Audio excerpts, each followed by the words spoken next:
साहब अंबेडकर जब ये कहते हैं कि गांधी जी की हत्या आखिरकार जाति व्यवस्था की वजह से हो गई, तो गांधी जी वर्ण व्यवस्था में, ये जो खड़ी वर्ण व्यवस्था है, इसमें ब्राह्मण नहीं थे, क्षत्रिय नहीं थे, वैश्य थे, यानी तीसरे वर्ण के थे। गांधी जी तीसरे वर्ण के थे, यानी शूद्र से एक सीढ़ी ऊपर थे, ज्यादा ऊपर नहीं थे, एक ही सीढ़ी ऊपर थे। गांधी जी शूद्र से एक ही सीढ़ी ऊपर थे, मगर आजादी के आंदोलन में गांधी जी ने जो खेल खेला और बनिया लोगों को प्रचार माध्यम में काम पर लगाकर गांधी जी ने आम साधारण लोगों को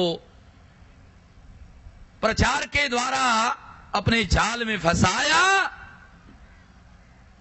तो गांधी जी की लोकप्रियता इतनी ज्यादा हो गई थी, इतनी ज्यादा हो गई थी कि बहुत बार ब्राह्मण भी गांधी जी को धर्म के बारे में सलाह मांगने के लिए उसके पास जाते थे। इसका मतलब यह हुआ कि वर्ण की सामाजिक व्यवस्था में गांधी जी तीसरे वर्ण के थे, मगर गांधी जी ने लोकप्रियता जो हासिल की थी, वो लोकप्रियता की वजह से वो गांधी जी पहले नंबर पर आ गए।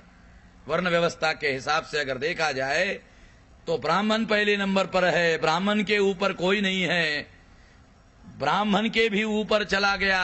लोकप्रियता के अनुसार एक तीसरे वर्ण का आदमी पहले वर्ण के भी ऊपर लोकप्रियता में चला गया। ब्राह्मणों को ये बात कभी अच्छी नहीं लगी और जैसे ही उनको मौका मिला,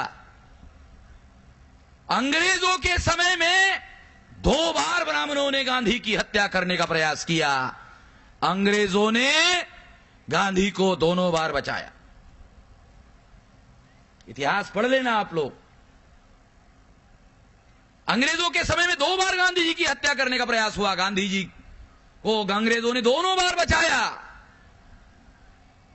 गांधी जी की हत्या तब हुई जब राज अंग्रेजों का नहीं रहा और गांधी जी का पट शिष्य सरदार वल्लभ भाई पटेल भारत का home minister, deputy prime minister बना और होम डिपार्टमेंट सरदार वल्लभ भाई पटेल के नियंत्रण में आया। उसके बाद गांधी जी की हत्या का जो षड्यंत्र किया गया, उसमें गांधी जी मारे गए। ये बात हम लोगों को समझना जरूरी है।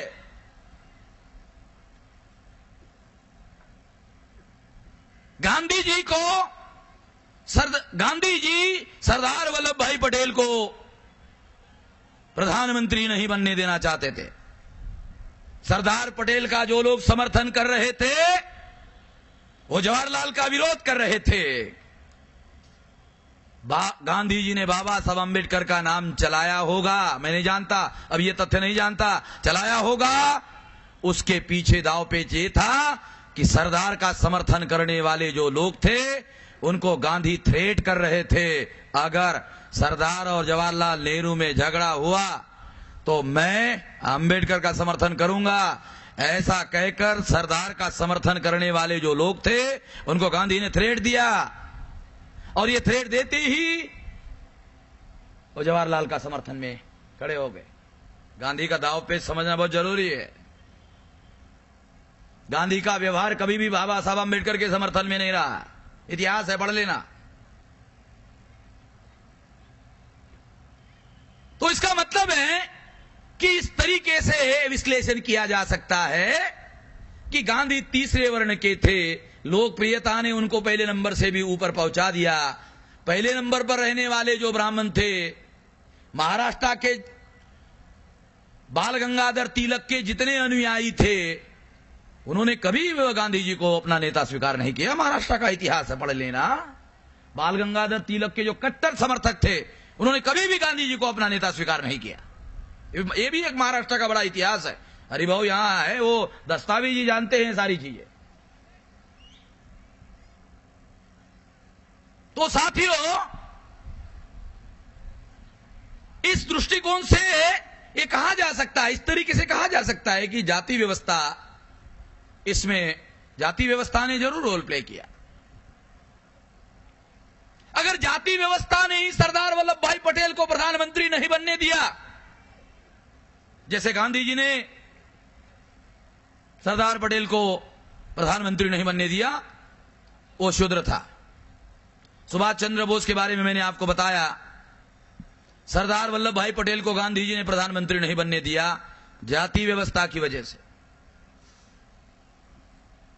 सीपीएन सेंट्रल प्रोविंस में डॉक्टर खेर, जो ब्राह्मण मुख्यमंत्री था, उसने अग्निभोज नाम के अछूत को मंत्रिमंडल में लिया था।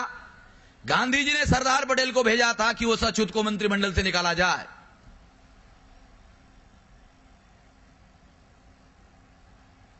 ये ध्यान रखा जाना चाहिए। साथियों, गांधी जी की हत्या क्यों हुई? अगर सरदार पटेल और जवाहरलाल नेहरू के बीच में झगड़ा हुआ तो यह झगड़ा भी जाति का झगड़ा माना जाना चाहिए, और इस झगड़े की वजह से अगर सरदार पटेल प्रधानमंत्री नहीं हुआ तो इसके लिए जाति कारण है, और इस वजह से अगर गांधी जी ने सरदार पटेल को प्रधानमंत्री नहीं बनने दिया तो जैसे ही एक गांधी के हत्या का षड्यंत्र और उस षड्यंत्र का पर्दाफाश करने वाली फाइल सरदार वल्लभ भाई पटेल, जो देश के गृह मंत्री थे, उनके टेबल पर पहुंची। सरदार पटेल ये बात नहीं भूल पाए कि गांधी ने मेरे साथ धोखा किया, समर्थन होने के बावजूद भी मुझे प्रधानमंत्री नहीं बनने दिया। इसलिए सरदार पटेल ने सोचा होगा कि अभी अवसर गांधी जी का है, मुझे भी अवसर मिलेगा तो दिखाऊंगा गांधी जी को। जब सरदार वल्लभ भाई पटेल के टेबल पर फाइल पहुंची, उसमें गांधी जी के षड्यंत्र का सारा खुलासा करने वाला रिकॉर्ड अवेलेबल था, मगर सरदार पटेल ने गांधी जी के सुरक्षा का कोई इंतजाम नहीं किया। परिणामतः हत्या करने वाला कामयाब हो गया। जब सुप्रीम कोर्ट के जज के द्वारा इंक्वायरी बिठाई गई, जज ने पिन पॉइंटेड सरदार पटेल को सवाल पूछा कि पटेल जी, आपके टेबल पर गांधी के हत्या की षड्यंत्र की फाइल पहुंची थी, तो आपने गांधी जी के रक्षा के लिए, सिक्योरिटी के लिए आपने क्या व्यवस्था की? क्या आप इसके बारे में बता सकते हैं? सरदार पटेल को पिन पॉइंटेड सवाल जज ने पूछा और इसका सरदार पटेल ने कोई भी जवाब नहीं दिया। इसका मतलब है सरदार पटेल ने किसी किस्म की कोई सुरक्षा का प्रबंध नहीं किया। नागपुर पत्रिका में एक पत्रकार फडणवीस है, ये जेमिनी कडू जानते होंगे उसको, और फडणवीस ने मराठी में किताब लिखी। उस किताब में उसने ये सारा दस्तावेज ये खुलासा किया है। मैं ये मानता हूं कि सरदार पटेल ने ऐसा जरूर किया होगा, मगर मैं ये मानता हूं कि सरदार पटेल ने क्यों किया होगा, तो गांधी ने सरदार के साथ विश्वासघात किया, सरदार के साथ धोखेबाजी की। जब गांधी जी को धोखेबाजी का मौका मिला तो गांधी जी ने धोखेबाजी की, जब सरदार को मौका मिला तो सरदार ने धोखेबाजी की, और इसमें भी जाति काम कर रही थी। जवाहरलाल की जाति ब्राह्मण, ब्राह्मणों में काश्मीरी ब्राह्मण में ये अभिमान होता है कि वो प्योर आर्यन है। बाकी नीचे जो चले गए, यूपी में चले गए, बिहार में चले गए, ये भी आर्यन है मगर थोड़ा उतने प्योर नहीं है।